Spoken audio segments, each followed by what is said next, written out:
Good evening students. बच्चों, हम लोग अपने कंजंक्शन के क्लासेस को कैरी फॉरवर्ड करने के लिए फिर से आ गए हैं। मैं थोड़ा सा रिग्रेटफुल भी हूँ क्योंकि काफ़ी लंबा गैप हो गया और मैं क्लास नहीं बना पाया। There was some personal reason, but चलिए ठीक है, अब मैं आ गया हूँ।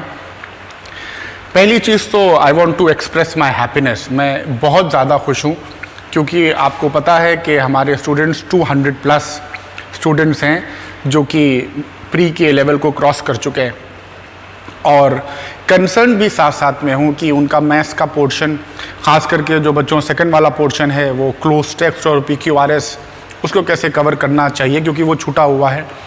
हम लोग अखिल सर से डिस्कस कर रहे हैं और उसके लिए भी चीज़ें आ जाएंगी।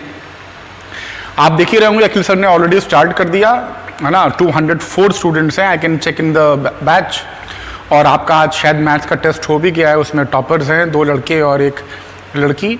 और क्या डिटेल में अखिल सर ने आपके नंबर्स दिए हैं। जो बच्चों ने थोड़ा सा केयरलेसनेस किया उनका टाइम अलग से मेंशन कर दिया। तो आप सोचिए कि कितने प्रॉम्प्ट हैं सर, और मैं भी कोशिश कर रहा हूँ कि प्रॉम्प्ट हो जाऊँ, but I will be there, don't worry. तो हम लोग मेंस को भी पोर्शन और टारगेट करेंगे। फिलहाल कंजंक्शन में मुझे याद आ रहा है कि जो मैंने आपको सीक्वेंस दिया था उस सीक्वेंस में बिटवीन तक मैंने पढ़ाया था। तो फिर कुछ 2-4 हल्के फुल्के कंजंक्शंस हैं, वहाँ से जो छूटे हैं उन सीक्वेंस को फॉलो करते हुए हम आगे बढ़ते हैं। और एज सुन एज कंजंक्शन तक थे, I think, no as soon, I am sorry, as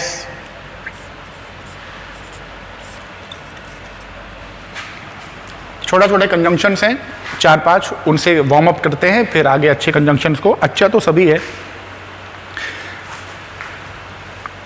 अगर हम 2 चीज़ों में सिमिलैरिटी बताने की कोशिश करें, सिमिलैरिटी, जैसे मान लो अगर हम एक सेंटेंस लिख रहे हैं, Ram is a tall boy, और एक और सेंटेंस लिख रहे हैं, Shyam is a tall boy.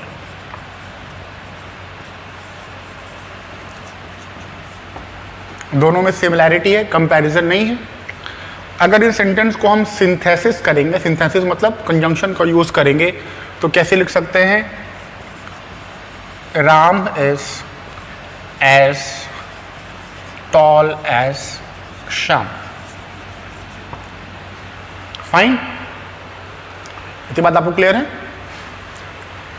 इसमें थोड़ी सी अगर हम आपको पार्सिंग कर दें बच्चों, तो ये एज जो है इसको एक्चुअली बोला जाता है, ये एडवर्ब मॉडिफायर है।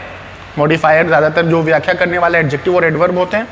ये एज एडवर्ब मॉडिफायर क्यों है? क्योंकि यहाँ पर बीच में एडजेक्टिव हो सकता है या एडवर्ब हो सकता है ना, यहाँ पर एज के बाद। तो एज या तो एडजेक्टिव की व्याख्या करेगा या तो एडवर्ब की व्याख्या करेगा। तो हर हाल में एज क्या रहेगा? एडवर्ब। इस जो एडवर्ब, ये जो दूसरा एज है, अगर हम इस, जबकि ये मुझे इररिलेवेंट लग रहा है मगर अब स्टार्ट कर दिया है तो कर दिया है, ये जो दूसरा वाला एज है ना बच्चों, ये एज जो है यहाँ पर प्रेपोजिशन है, कंजंक्शन नहीं। अगर हम यहाँ पर एज के बाद सिर्फ नाउन जोड़ें तो दूसरा वाला एज जो है वो प्रेपोजिशन हो जाएगा और एज जो है एडवर्ब हो जाएगा। तो एक्चुअली अगर आप देखें तो इस सेंटेंस में कंजंक्शन एज सच नहीं है। फाइन, और preposition is working as a prepositional conjunction. मगर हम इस सेंटेंस को बोलें, Ram plays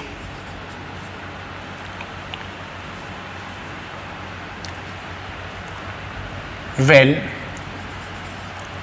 as Shyam plays. अब मैंने क्या किया? Ram plays, I am sorry, ये कंजंक्शन यहां पर तो हो नहीं पाएगा।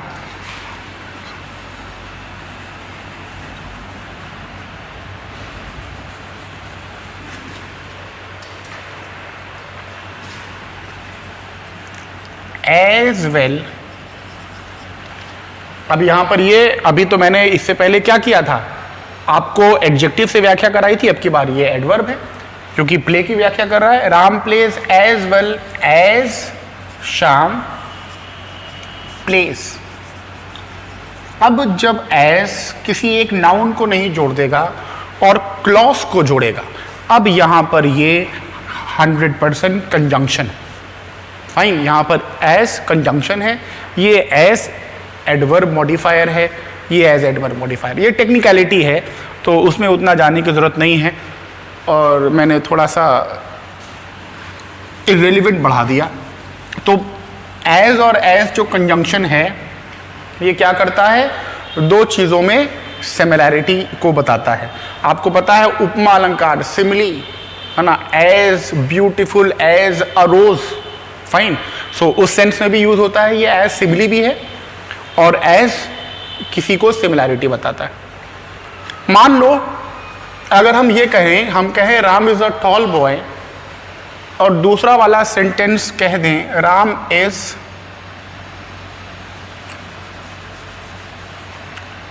Shyam is a short boy. Fine, या शॉर्ट को कर दें Ram is not a tall boy. एक सेंटेंस ये है और एक सेंटेंस ये है। और अगर हम इसको आपको सिंथेसाइज कराएं तो हम इसको निगेटिव में भी एज और एज का यूज कर सकते हैं। एक सेंटेंस तो हो गया राम इज, एक सेंटेंस में लिख दे रहा हूं जो हम लोगों ने कंक्लूड किया है, वो हो जाएगा Ram is as tall as Shyam. Fine, दूसरा सेंटेंस हमने जो आपको बताया वो क्या हो गया, राम इज, या इसको हमको क्योंकि हमने श्याम वाले को कर दिया है तो हमको श्याम को पहले लिखना पड़ेगा।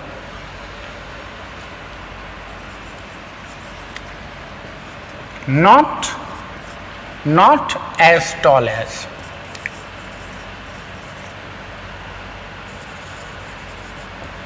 Ram.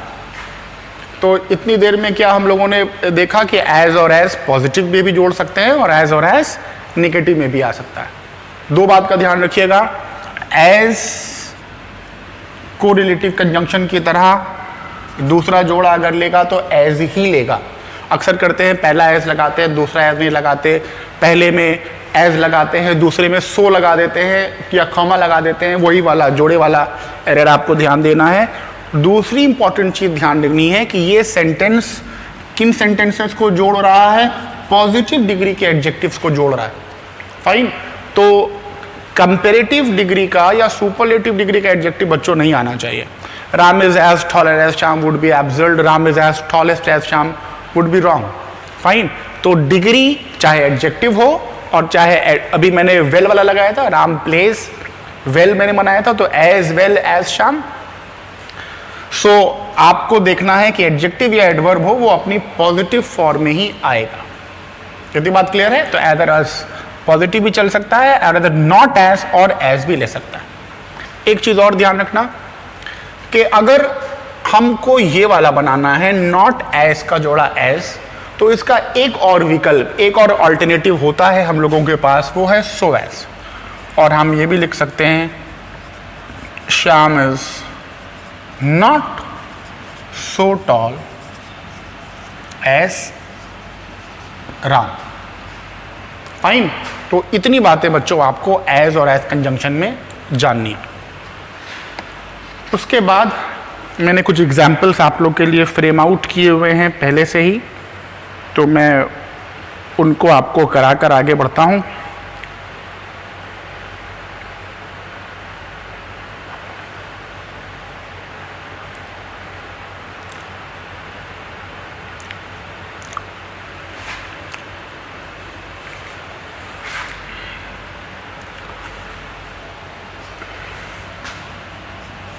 You may eat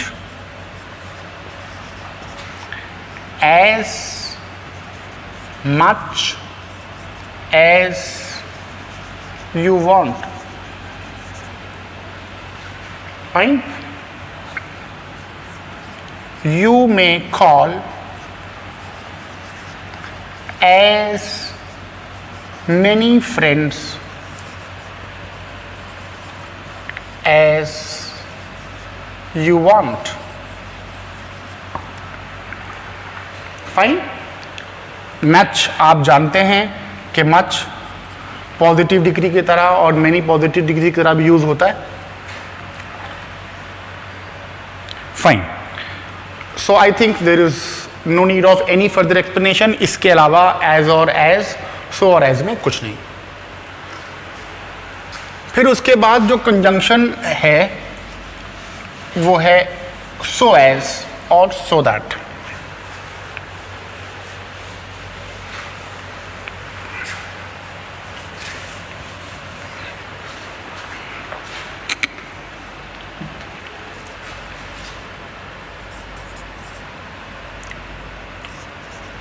so as मैंने अभी आपको करा दिया कि नेगेटिव सेंटेंस में सो एज का प्रयोग होता है. Fine. Ram is not so tall as Shyam. फिर एक कंजंक्शन इसी में ही होता है, वो है सो दैट, और आप इसको इस फॉर्मेट पर भी कर सकते हैं. सो और बीच में एक क्लॉज, उसके बाद दैट क्लॉज. फाइन. इन दोनों कंजंक्शन को भी हम लोग देखते चले जाते हैं. पहले देखते हैं सो दैट.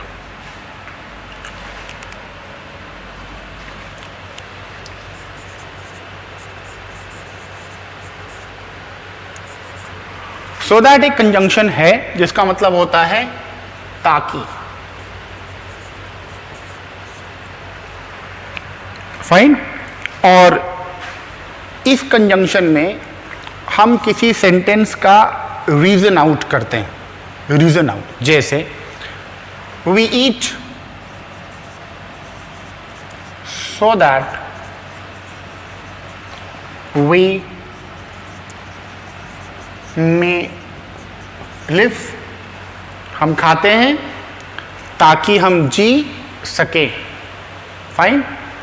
आप अगर, ये तो ग्रामर का है क्योंकि ये सो दैट जाहिर सी बात है सबऑर्डिनेट क्लॉज बना रहा है, तो अगर आपने कर दिया होगा वी एट तो हो जाएगा so that we might live. So this would be very easy. कोई इसमें प्रॉब्लम नहीं होनी चाहिए. फाइन. सो दैट किस मीनिंग में आता है? ताकि. फाइन. इसी सेंटेंस को थोड़ा सा चेंज करके आप सो को एक तरफ और दैट को दैट क्लॉज में बोल सकते हैं. जैसे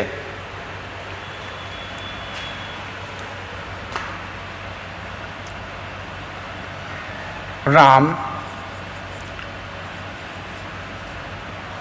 works so hard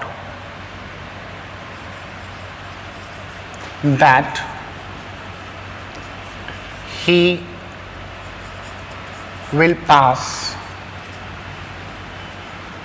in the exams. किस मीनिंग में आ गया? जब हम सो को पहले लिखते हैं तो किस मीनिंग में आ जाता है? उतना या इतना. आई होप तुम लोग उतारते चल रहे होते हो, साथ साथ क्वेश्चंस को उतारते चल रहे होते हो. उतना या इतना. राम उतना मेहनत करता है या इतनी मेहनत करता है कि वो पास हो जाएगा. फाइन. आप सो दैट के साथ मोडेल का यूज ज्यादा करते हैं, अदरवाइज विल मोडेल का या कैन मोडेल का यूज भी हो सकता है अपनी मीनिंग के अकॉर्डिंग. फाइन. सो ये हो गया सो दैट. केवल अगर हम देखें कि हम केवल सो कंजंक्शन का ही यूज करें, ये तो सो दैट एक कंजंक्शन. एक कंजंक्शन आपने देखा होगा सो के बहुत यूज हैं, और सो कंजंक्शन के लेवल पे तो बच्चों बहुत देर में आता है. फाइन. मैं थोड़ा सा अब्रप्ट पढ़ा रहा हूं, अब्रप्ट नहीं पढ़ा रहा हूं, मगर जिस चीज में जितनी चीजें मुझे लग रही हैं कि बताने लायक है मैं आपको सब बताते जा रहा हूँ, है ना, क्योंकि I want to expand little bit. हम मेंस को भी फोकस कर रहे हैं, तो जो मुझे पढ़ाते पढ़ाते दिमाग में आ रहा है कि बताने लायक है मैं बताता जा रहा हूँ. कंजंक्शन से ही रिलेटेड जाहिर सी बात. सो फाइन. सो एक मीनिंग में तो आता है इसलिए. फाइन. जैसे It was raining yesterday.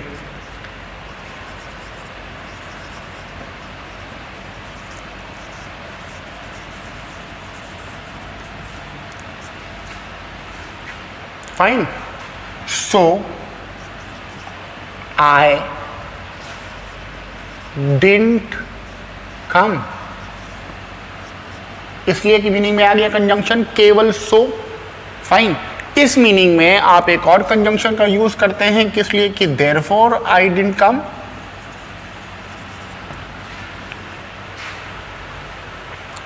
Fine. तो सो अकेला कंजंक्शन ऐसे जोड़ता है.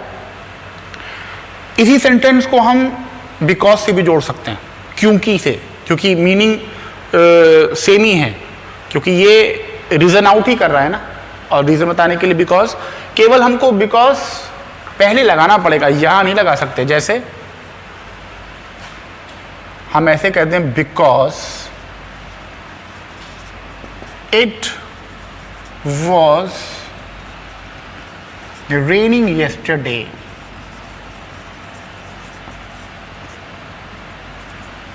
I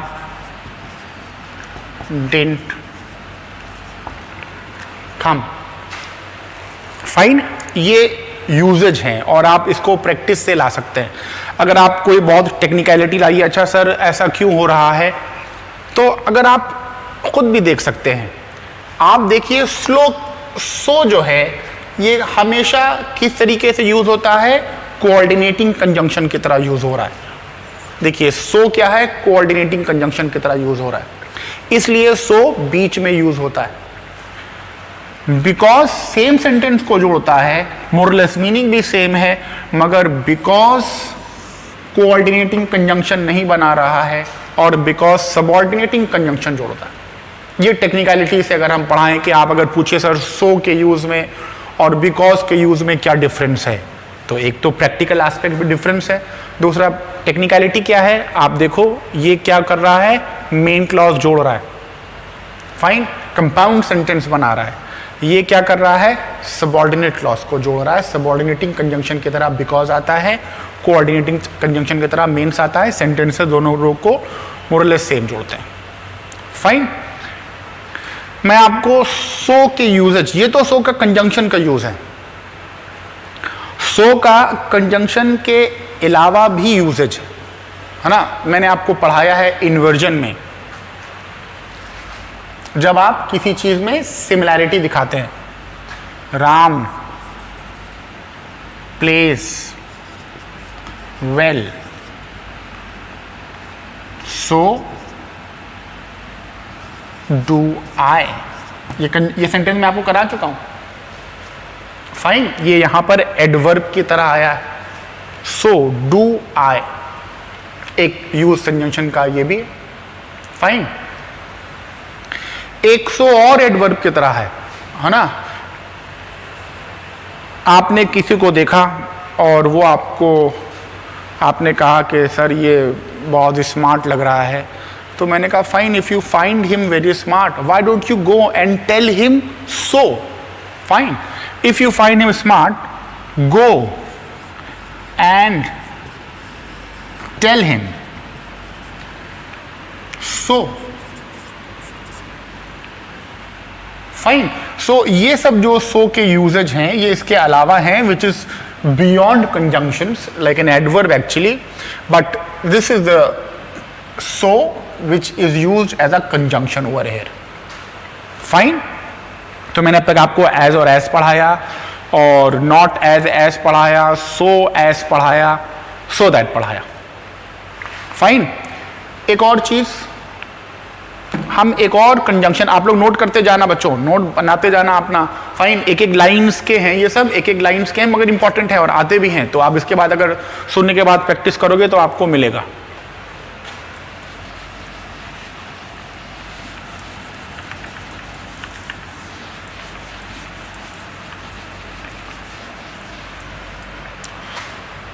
एक कंजंक्शन और है, सो दैट. जो भी चीज को आप ताकि की मीनिंग में जोड़ते हैं उन चीज को आप सो एज से भी जोड़ सकते हैं इकट्ठा क्लब कर कर, मगर सॉरी तब आपका सेंटेंस दैट क्लॉज से नहीं होगा और इन्फिनिटिव से शुरू होगा, बस इस बात का ध्यान रखना है। जैसे मैंने आपको सेंटेंस किया था, फिर से लिख देता हूं, Ram works so hard that he will pass in the examination. ठीक है, अगर हम लिखें Ram works hard so as, अब अगर आपने, अक्सर लोग पूछते हैं sir what is the difference between so as and so that, fine, मैं केवल क्लब करके पढ़ाता चला जा रहा हूं, मिक्स कर करके पढ़ा रहा हूं, मगर एवरीथिंग इज रिलेवेंट और उसको सॉल्ट आउट करके लिख लेना तो तुमको मिल जाएगा काम भर का।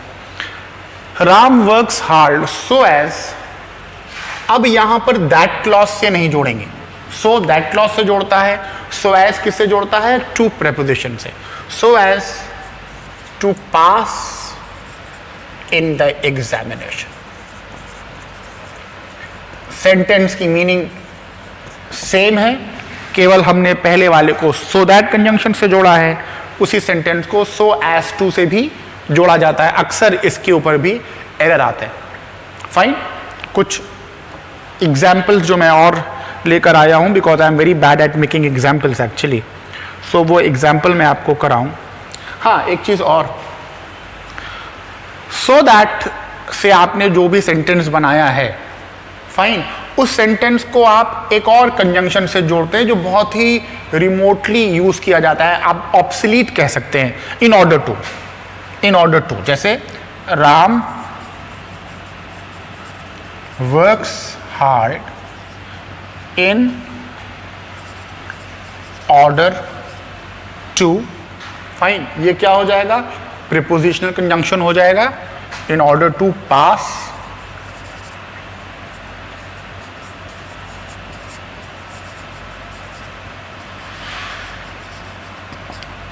इन द एग्जामिनेशन। फाइन, तो एक इन ऑर्डर टू का यूज भी इसमें ही मैंने कवर कर लिया, ताकि की मीनिंग में आता है।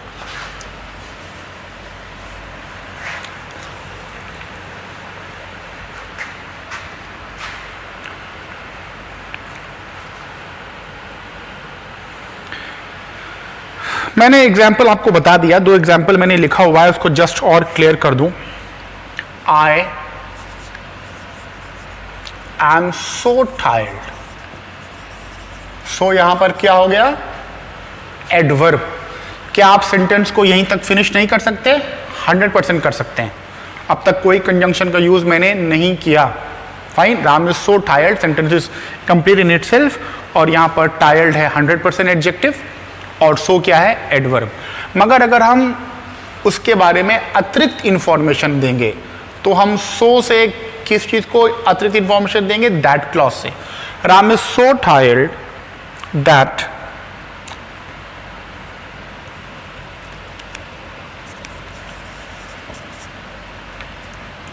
ही may pass out. Pass out एक फ्रेजल वर्ब है जिसका मतलब होता है बेहोश हो जाना। Fine, is it clear? So ये मैं आपको बता चुका हूं, इसको केवल मैंने आपको थोड़ा सा और एक्सप्लेन कर दिया। अब जो कंजंक्शन हम लोगों से छूटा है, जो सीक्वेंस में चल रहा है, वो है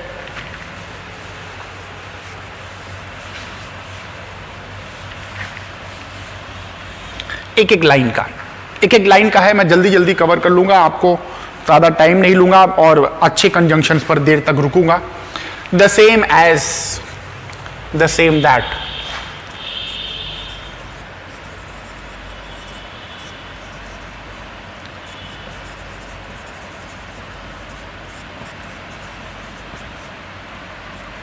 कोई खास फॉर्मेट नहीं है, केवल किस पर ध्यान देना है, जोड़े पर और मीनिंग पर। द सेम सेंटेंस में जो कोरिलेटिव कंजंक्शन है वो उसका दूसरा वाला हिस्सा क्या है, एज, या फिर द सेम का जोड़ा हिस्सा है दैट। मीनिंग में थोड़ा थोड़ा सा अंतर है। हिंदी क्या होगी, द सेम, वैसा ही, इसमें भी द सेम की वही मीनिंग होगी, वैसा ही। एज में क्या करेंगे आप, एग्जाम्पल देंगे, यानी कि जैसा। और दैट में क्या करेंगे आप, इशारा करेंगे, दैट क्लॉज से जोड़ेंगे, रिलेटिव क्लॉज से जोड़ेंगे, तो ये हो जाएगा जो। Fine.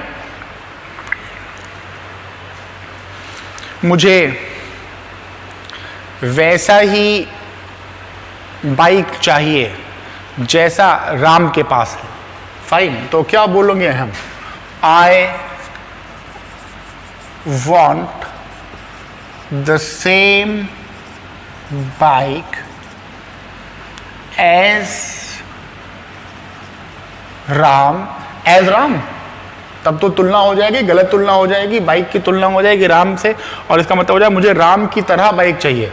Fine, so as Ram, और उसके अंदर फिर उसका पोजीशन लाओ, एज राम हैज।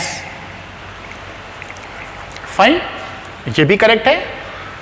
आप ये भी बोल सकते हैं, आई want the same bike that Ram has.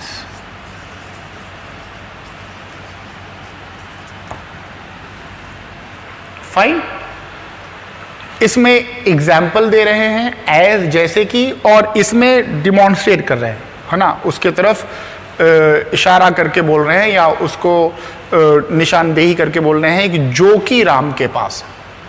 Is it clear? So both of them are conveying the same meaning, more less the same meaning, and you can see the structure. Fine, ध्यान क्या करना है, मीनिंग जो कि बहुत ही easy है, और इस बात का ध्यान रखना है कि द सेम के बाद यहां पर क्या करते हैं, विच चलाते हैं, एरर है।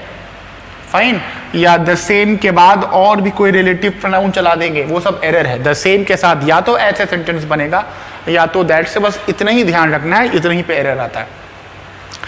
इसी से मिलता जुलता कंजंक्शंस हैं जो मैं जल्दी जल्दी क्विकली कवर करना चाह रहा हूं, वो है सच एज, या सच एज को इकट्ठा करके भी ले लेते हैं, और सच दैट। हाँ, मुझको एक बात ध्यान आ रही है, मैं आपको रिमाइंड कराता चलूं।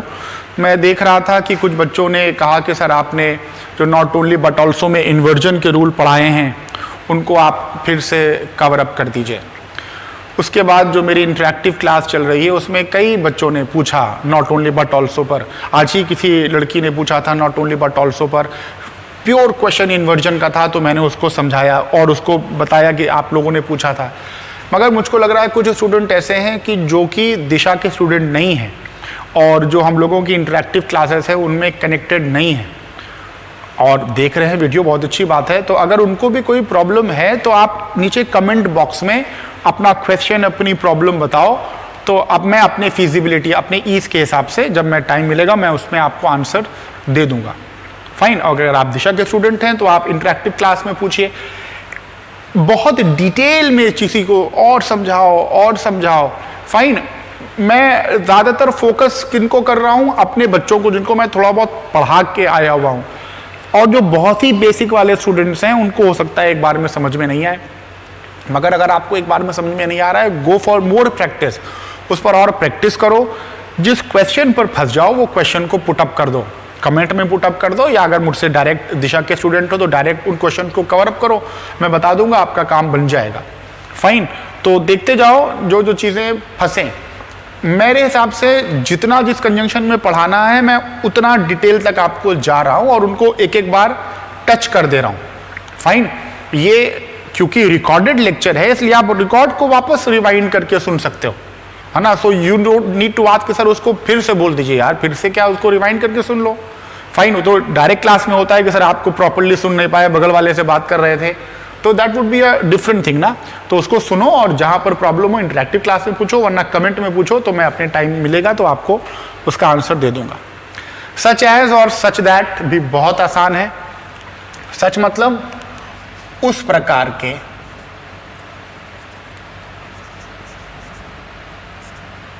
उस या इस प्रकार के, इसका मतलब भी वही है, दूसरा वाला सच भी उस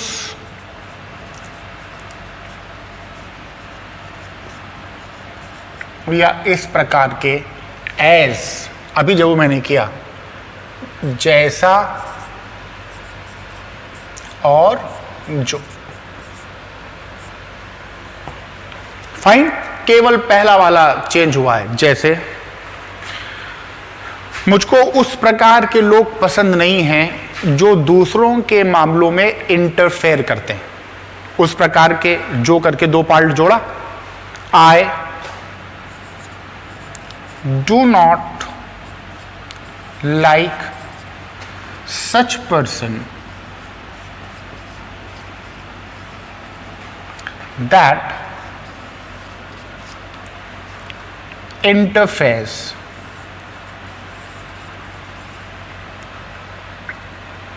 in the affairs of others, in the matters of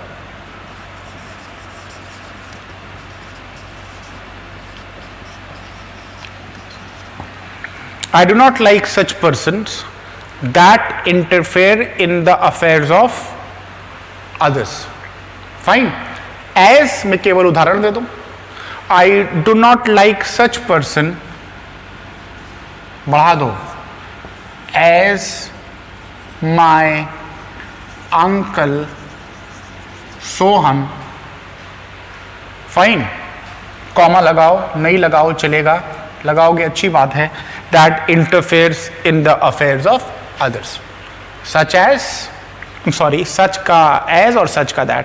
एक such as इकट्ठा भी यूज होता है ना, जैसे कि, है ना, there are many good students in Disha who are very top scorers, such as, I am not going to take name of the students, fine, because that would be little with prejudice, you may feel like that.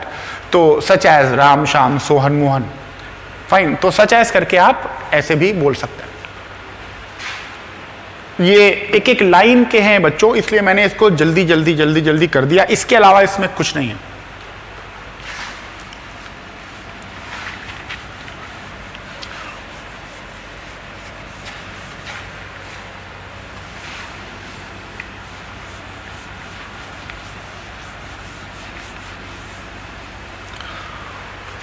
उसके बाद देखूं क्या conjunction पढ़ाना है sequence में।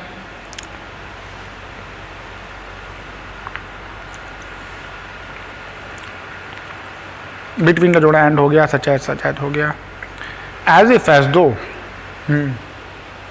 ये अच्छा conjunction है। लेफ्ट का जोड़ा शुड पढ़ाया है कि नहीं पढ़ाया है? पहले लेफ्ट शुड पढ़ा दे, नहीं चलिए एज इफ एज दो पढ़ाते हैं।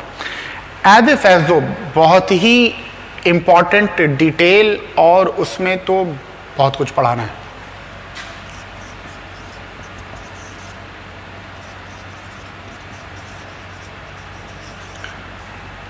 बहुत से लोग इन कंजंक्शंस के स्ट्रक्चर में कंफ्यूज होते हैं, फाइन, और आसान नहीं है ना। और जिस डिटेल में ये कंजंक्शन बच्चों पढ़ाया जा सकता है, उस डिटेल में पढ़ाना आसान नहीं है, क्योंकि इसमें आपको बहुत सी चीज़ों को बताना चाहिए। और मैं कोशिश क्योंकि कर रहा हूँ कि जब मैं वीडियो लेक्चर रिकॉर्ड कर रहा हूँ तो उसको डिटेल में करूँ, तो मैं डिटेल में ही पढ़ाता हूँ उसको। मगर एज इफ और एज दो को पढ़ाने से पहले I want to make sure कि आप लोगों को ये चीज़ पता है कि नहीं पता, और वो चीज़ है subjunctive mood.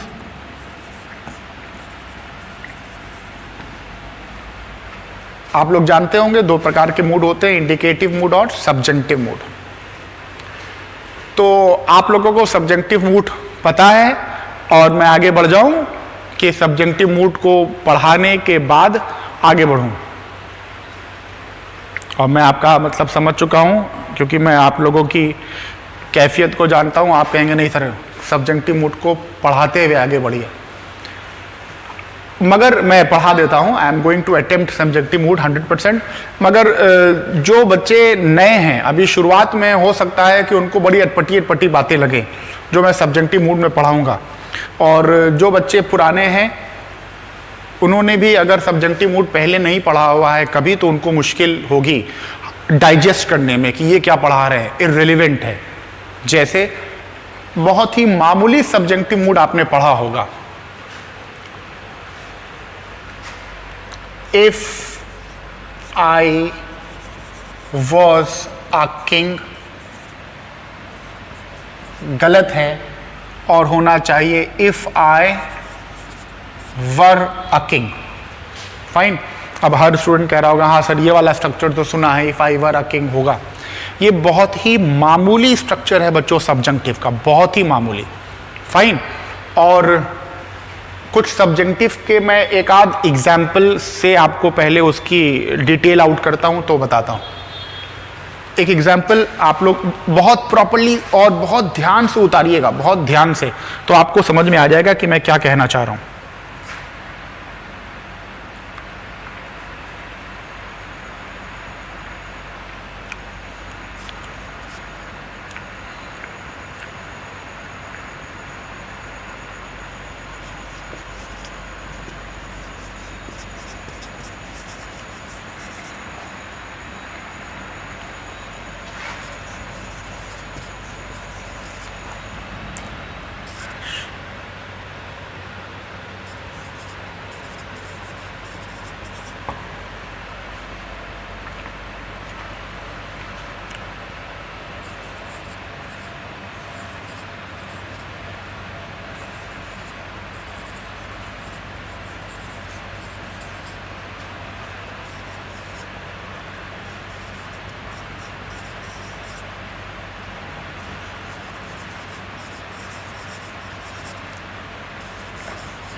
It is important that he, और उसके बाद मैंने आपको ये फॉर्मेट बनाए। क्या लगता है आप लोगों को क्या होना चाहिए? अब मैं आपके एंड पे तो नहीं हूं, मगर मुझे लग रहा है कि आप में से ज्यादातर बच्चे कहेंगे sir he goes to the school, correct है। फाइन। अच्छा, हम इट इज इंपॉर्टेंट की जगह इट वॉज इंपॉर्टेंट मान लो अगर कर दें,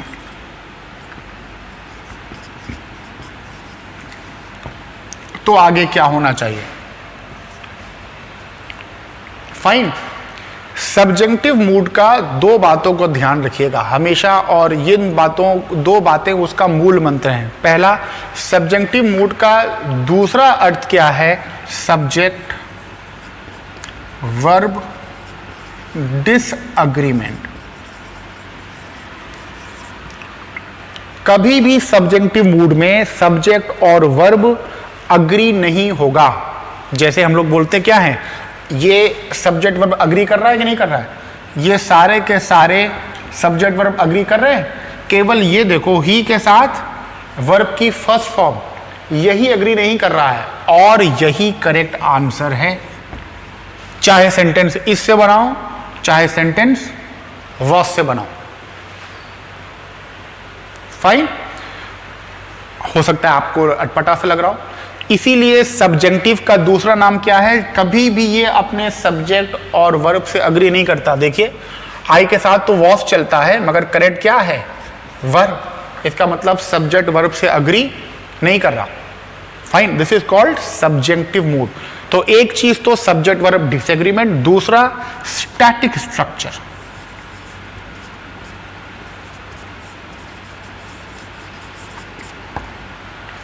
इनका एक फिक्स्ड स्ट्रक्चर है।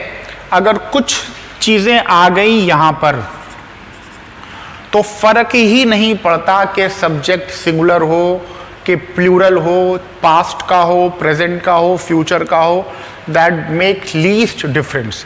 आपका एक स्टैटिक, एक परफेक्ट स्ट्रक्चर रहेगा, उसके अलावा कुछ नहीं रहेगा।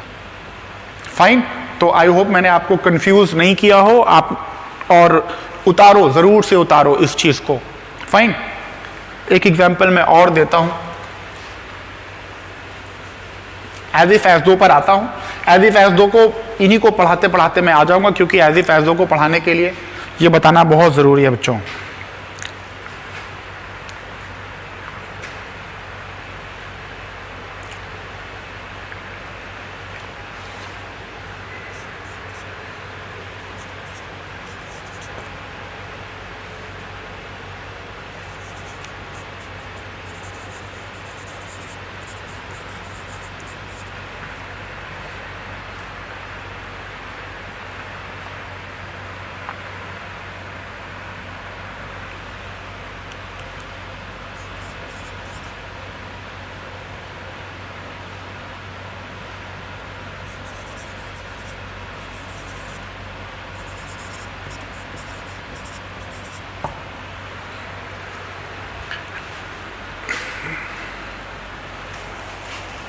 It is advisable that you should be there, है ना, या it is advisable that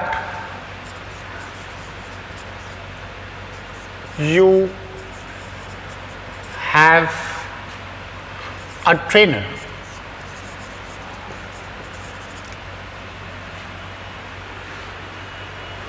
fine, it is advisable that you should be there, it is advisable that you have a trainer. ये दोनों सेंटेंस आपको लगेंगे कि करेक्ट है, मगर ये दोनों सेंटेंस गलत हैं। Fine, it is advisable that you be there, it is advisable that you had a trainer.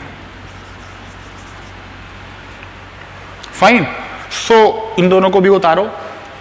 तो enough of confusing you people, है ना। तो इसमें अब मैं आपको जो बातें बताने जा रहा हूं उनको बहुत ही प्रॉपरली पेन डाउन कर लो। सब्जेक्टिव केस में जितनी भी बातें हैं मैं सब आपको लिखा दूंगा। फाइन, उनको प्रॉपरली नोट डाउन कर लो तो आपको कोई भी प्रॉब्लम नहीं होगी। और कंफ्यूज मत होइएगा, जो भी चीजें आपको हजम नहीं हो रही हैं आप हजम ही करना पड़ेगा, क्योंकि वो हुई करेक्ट है। जैसे मैंने अपने क्लास के टाइम पर याद किया था, क्योंकि मैंने आपसे क्या कहा कि सब्जेक्टिव केस में बहुत दिमाग लगाने की जरूरत नहीं। फाइन, सबका मीनिंग है, सबका एक मतलब है, सबका एक मतलब है। मैं आपको मतलब भी बताता चलूंगा, ऐसा नहीं है कि मैं उसको रीजन नहीं बताऊंगा आपको, मगर you don't have to go into so much of details. आपको मैंने क्या बताया, सब्जेक्टिव केस का मतलब क्या है कि सब्जेक्ट और वर्ब कभी अग्री नहीं होंगे, है ना, जो हम लोगों ने पढ़ा हुआ है इंडिकेटिव मूड में। फाइन, दूसरी चीज ये, इनका एक फिक्स स्ट्रक्चर होता है, उस स्ट्रक्चर को आपको याद करना है। इट इज टाइम के बाद वर्ब हमेशा अपने सेकेंड फॉर्म में, मेरे ख्याल से मैंने आपको इतनी बार बोला होगा कि आपको याद हो गया होगा। फाइन, याद कर लो, है ना। It is time that Ram came to the coaching. Fine, meaning क्या होगी कि समय आ गया है कि राम कोचिंग आ जाए। फ्यूचर का वाक्य होगा मगर किस में बनेगा, पास्ट के इंडिफिनिट में। फाइन, यही सब्जेक्टिव का चीजें हैं। याद कर लो, 4 वर्ब, 4 एडजेक्टिव और 1 नाउन, कितना हो गया, 9 आ जाए। 4 एडजेक्टिव, 4 वर्ब, 1 नाउन, और उसके बाद दैट क्लॉज से सेंटेंस स्टार्ट हो, दैट क्लॉज से, तो आपका 100% सब्जेक्टिव केस लगेगा। मैं लिखा दे रहा हूं, पहले मैं आपको बता दे रहा हूं, 100% सब्जेक्टिव केस लगेगा। जिसका फॉर्मेट क्या है कि आपके दैट क्लॉज में अगर वो एक्टिव वॉइस है तो केवल V1 वर्ब की फर्स्ट फॉर्म, चाहे पहला जो मेन क्लॉज है वो कुछ भी हो, किसी भी टाइम में हो, कोई मतलब नहीं है, केवल जो वो मैंने जो 9 बताए वो होने चाहिए। फाइन, तो V1 होना चाहिए, या अगर सहायक क्रिया है यानी कि मेन वर्ब नहीं आ रहा है और ऑक्सिलरी वर्ब आ रहा है तो वो बी फॉर्म, V1 या बी फॉर्म। दूसरा, अगर वो पैसिव वॉइस में है तो बी की फॉर्म के साथ वर्ब की थर्ड फॉर्म। फाइन, इन दोनों बातों को याद कर लो, मैं लिखा दे रहा हूं और अपना पेन और कॉपी से बहुत ही प्रॉपर्ली नोट कर लो।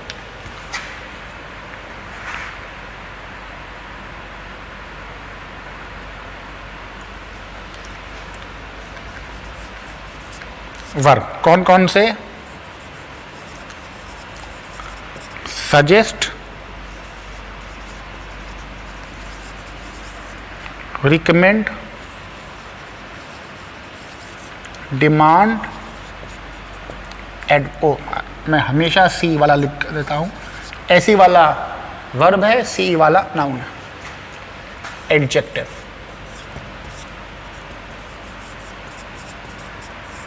Important, essential, vital, advice, noun वाला। और एक नाउन है, आई am sorry, advice is not a noun, advice is not an adjective, advice और डिजायरेबल, यहां पर एडजेक्टिव आ जाएगा डिजायरेबल। 9 हो गए। फाइन, इन 9 के साथ अगर आपका सेंटेंस दैट क्लॉज से जुड़ रहा है, दैट क्लॉज। बच्चों बहुत ध्यान से इसको लिख लो क्योंकि ये मिलना मुश्किल है, आपको बुक्स में नहीं मिलेगा। दैट क्लॉज से जोड़ रहा है तो आपका फॉर्मेट जाएगा, अगर सेंटेंस आगे एक्टिव है, दैट क्लॉज में एक्टिव सेंटेंस है तो आपका क्या जाएगा, V1 फाइन। और अगर आपका पैसिव है तो आपका सेंटेंस क्या आ जाएगा, बी फॉर्म की auxiliary verb plus V3, V1 या बी फॉर्म की सहायक क्रिया। फाइन, इतनी बात क्लियर है। और मैंने आपको 2 सेंटेंस बनाए हैं, अभी मैं आपको और सेंटेंसेस इसका बनाकर दे रहा हूं, इसको उतार लो आप लोग। फाइन, इसका अब 2 एडवांस लेवल के सेंटेंसेस देखो।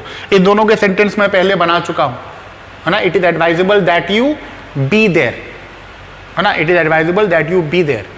Fine, it is important that Ram go to the coaching daily, Ram goes नहीं, Ram go to the coaching daily. मैंने इस सेंटेंस में आपको बना दिए। There are many more sentences, वो आप प्रैक्टिस में लीजिएगा। फिर 2 सेंटेंसेस को देखो और एक बात को और ध्यान रखो।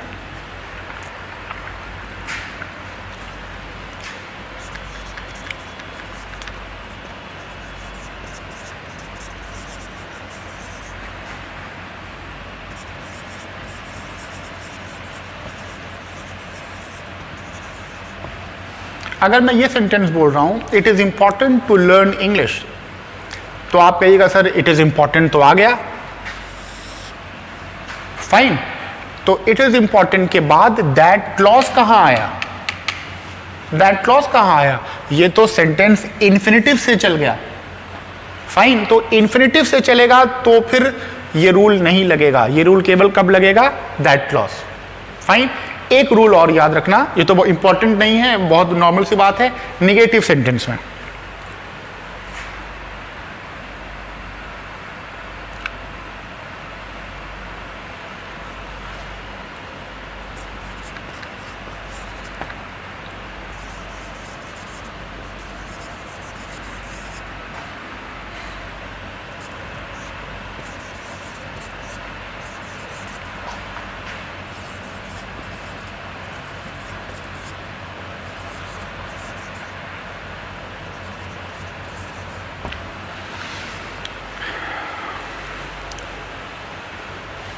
फाइन, निगेटिव सेंटेंस है मगर सारा रूल फॉलो है, डिजायरेबल है, दैट क्लॉज है, केवल निगेटिव है, ये एरर है, ये रॉन्ग है।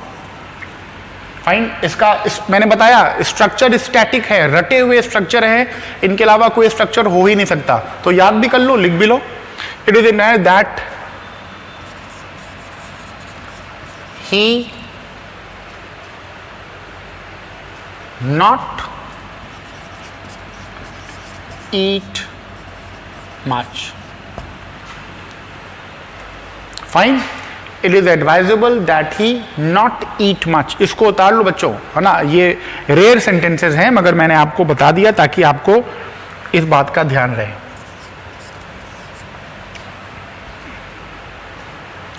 हो गया?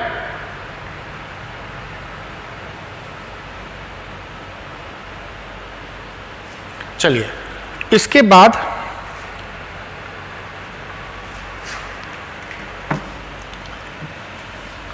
मैं आपको ला रहा हूं एज इफ और एज दो तक धीरे धीरे। आई होप मैं इस क्लास तक आपको ले आऊं और टाइम हम लोगों के पास रहे। ये मैंने आपको जो पढ़ाया वो सब्जेक्टिव केस का एडवांस लेवल था। फाइन, अब सब्जेक्टिव केस के जो ज्यादातर क्वेश्चन पूछे जाते हैं जो इससे थोड़ा सा और लो लेवल पर है, वो क्या है, इफ, जैसे मैंने आपको बताया if I was a king गड़बड़ है, if I were a king, है ना, only if, I wish. Fine, इस तरह के सेंटेंसेस अगर आ जाएंगे तो आपको क्या करना है, देखिए, इफ ओनली या ओनली इफ ओनली का बोलो चाहे आई विश बोलो, एक ही बात है। एज इफ, एज दो, जो पढ़ाने के लिए इतना कुछ भूमिका बनाने की आवश्यकता पड़ रही है, और इट इज टाइम, जो मैं अभी आपको बता चुका हूं, केवल मैंने आपको बताना है। Fine. I wish I have a car. अगर हमने सेंटेंस बना दिया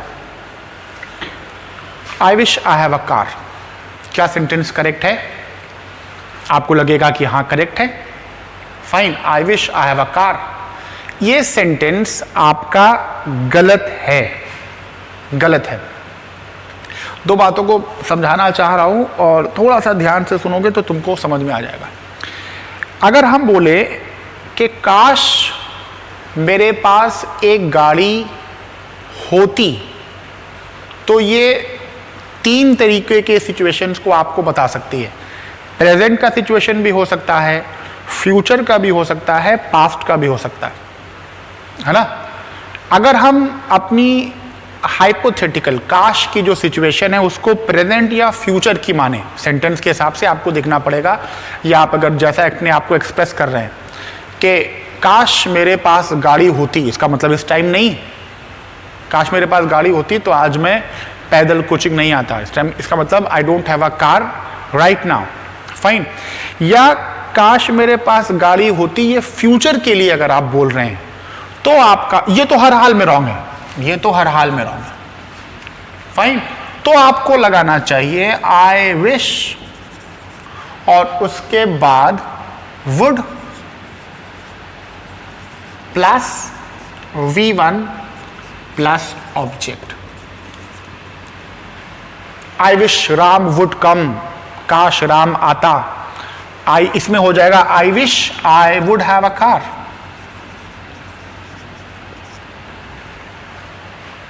फाइन है ना। I wish Ram would come tomorrow. Fine, I wish Ram would come today या टुमारो। मगर मान लो कि आप पुरानी सेंटेंस को बताना चाह रहे हो, यस्टरडे लगा हुआ है तब तो कोई प्रॉब्लम ही नहीं है, पुराना सेंटेंस है, लास्ट एडवर्ब ऑफ टाइम है, नहीं भी लगा हुआ है। उस दिन जब मेरे दोस्त का एक्सीडेंट हुआ, काश मेरे पास कार होती तो मैं उसको हॉस्पिटल पहुंचा देता। पास्ट की कल्पना, ये क्या था? फ्यूचर की कल्पना, पास्ट की कल्पना। तो विश का फॉर्मेट होता I wish I had a car. Fine, तो ये फॉर्मेट गलत, ये फॉर्मेट करेक्ट, ये फॉर्मेट करेक्ट। बात पल्ले पड़ रही है आपके? फिर विश या एज इफ एज दो को मैं अभी अलग से ही पूरा लिख के पढ़ाता हूं, इसी बीच में आ रहा है तो मैं आपको बता रहा हूं। ये तो हो गया विश। विश का दूसरा फॉर्मेट है कि अगर आपको बी फॉर्म की सहायक क्रिया मिल रही हो, जैसे कि वॉज, इज, विल बी या शैल बी। फाइन, तो चाहे आपका विश हो, है ना, चाहे विश वाला सेंटेंस हो, चाहे आपका सेंटेंस इफ ओनली वाला हो, ये दोनों, ये रूल मैं जो विश बता रहा हूं ये इफ ओनली और विश के साथ का चल रहा है। फाइन, आपको इन सिचुएशन में इन क्रियाओं को क्या करना पड़ेगा? एक ही क्रिया करनी पड़ेगी। Was, is, will be, shall be को किस में कर दोगे? वर में। I wish I were a good teacher, काश मैं एक अच्छा टीचर होता। I wish I were a good teacher, that means I hope that I be a good teacher one day. I am not a good teacher right now in my present status. Fine. As if और as though में आप कई प्रकार की wish भी कर सकते हैं। ऐसी वाली भी कर सकते हैं, और ऐसी वाली भी कर सकते हैं, और ऐसी वाली भी कर सकते हैं। इन तीनों तरह की विशेष को आप कर सकते हैं। फाइन। और इन तीनों तरीके के फॉर्मेट को भी हम लोग अलग अलग देखते हैं। फिर आ गया इट इज टाइम।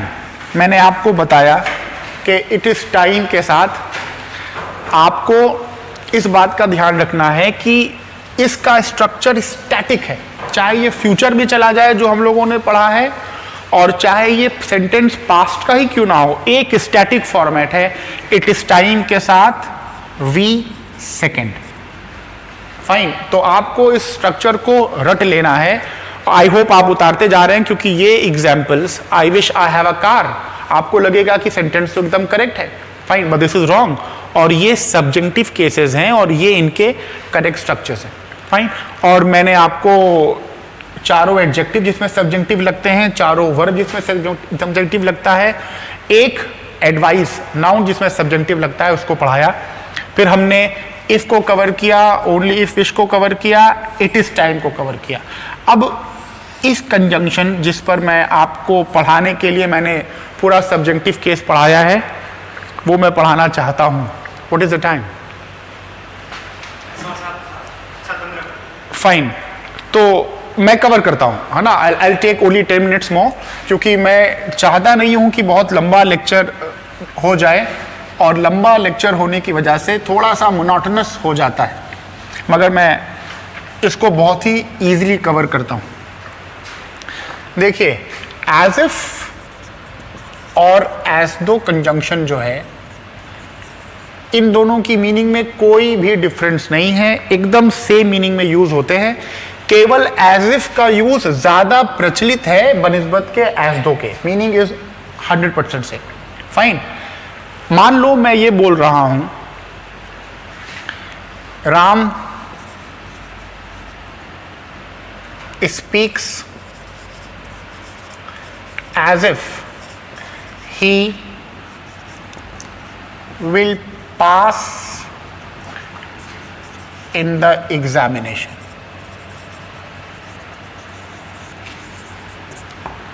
राम ऐसे बात करता है जैसे कि वो इम्तिहान में पास हो जाएगा। फाइन, इस सेंटेंस में अगर आपने हाइपोथेटिकल बनाया, ये सेंटेंस में ये सेंटेंस इंडिकेटिव भी हो सकता है, यानी कि करेक्ट भी हो सकता है, और हम ये भी बोल सकते हैं Ram speaks as if he knew me. मैं इस सेंटेंस को छोटा कर दे रहा हूं, फिर वापस सेंटेंस पे आ जाऊंगा। Ram speaks as if he knows me। ये बच्चों दोनों सेंटेंस करेक्ट है, दोनों सेंटेंस करेक्ट हैं। केवल इस सेंटेंस में आपको इस चीज को मानना है कि ये हाइपोथेटिकल नहीं है, काल्पनिक नहीं। मगर जैसे ही आपने हाइपोथेटिकल सेंटेंस को मान लिया, काल्पनिक मान लिया, आपका फॉर्मेट हो जाएगा। अगर मेन क्लॉज प्रेजेंट में है तो सबऑर्डिनेट क्लॉज को आपको पास्ट में करना पड़ेगा। फाइन, इसी में हम एक और बता देते हैं, हम इसको परफेक्ट बना दें और कह दें Ram speaks as if he has done his work. यहां पर ये जो एज इफ है ये रियल है। फाइन, इसमें आपने सब्जेक्टिव केस को नहीं लगाया। फाइन, मगर जैसे ही आपने सेंटेंस को काल्पनिक बनाया, आपका फॉर्मेट हो जाएगा Ram speaks as if he had done his work. Fine, ये मैंने आपको किसमें बताया है? जब बी फॉर्म की सहायक क्रिया नहीं आ रही है, जब मेन वर्ब्स आ रहे हैं, मेन वर्ब्स। तो मेन वर्ब्स में आप क्या करते हैं? प्रेजेंट को, अगर मेन क्लॉज प्रेजेंट में है तो सबऑर्डिनेट क्लॉज को पास्ट में कर देते हैं, और अगर आपका मेन क्लॉज प्रेजेंट में है तो सबऑर्डिनेट क्लॉज को आप परफेक्ट में कर देते हैं। अगर ये पास्ट में कर दे मान लो, तो आपके पास 2 बार हैड आएगा, यानी कि या तो 2 बार हैड आए या हैड के साथ V3 आ जाए। Ram spoke as if he had done his work. तब आपके पास एक ही यही फॉर्मेट चलेगा। फाइन, एज इफ एज दो, दोनों बराबर। क्लियर? मगर अगर यहां पर बी फॉर्म की सहायक क्रिया आ जाएगी तब आपको क्या करना पड़ेगा? Ram speak as if he were a king. Fine, ये इसका भी बदल होगा, वॉस का भी बदल होगा और विल बी या शैल बी का भी बदल होगा। फाइन, इसको आप लोग नोट कीजिए, मैं एक दो एग्जांपल उसका आपको बता देता हूं तो आपको और क्लियर हो जाए।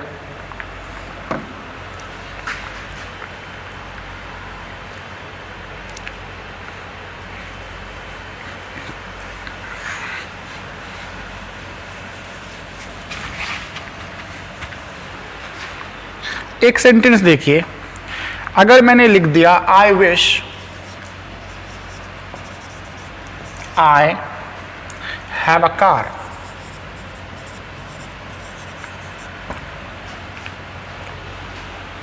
फाइन। इस सेंटेंस में मैंने आपको शायद ये सेंटेंस पढ़ा चुका हूं, आई एम सॉरी, मैं आपको सेंटेंस पढ़ा चुका हूं और मैंने इसमें आपको बताया था कि आप इसमें हैड अ कार करेंगे या वुड के साथ वर्ब की फर्स्ट फॉर्म करेंगे। फाइन, सो कंजंक्शन को मैंने एज इफ और एज दो के केवल एग्जाम्पल्स को अभी प्रॉपर्ली टच नहीं किया है, मगर मैंने आपके सारे रूल्स सब्जेक्टिव के लिखा दिए, तो आप लोग उसको जॉल डाउन कर लीजिएगा और जो प्रॉब्लम होगी वो अपने कमेंट के सेक्शन में डालिएगा, मैं उसको कवर अप कर लूंगा। जो बच्चे इंटरैक्टिव सेशन में हमारे साथ पढ़ते हैं वो अपने इंटरैक्टिव सेशन में क्वेश्चन को पुट अप करना। Thank you very much. बंद कर दो, प्रॉपर्ली स्टॉप करना वरना डिलीट हो जाएगी तो मेहनत खराब हो जाएगी।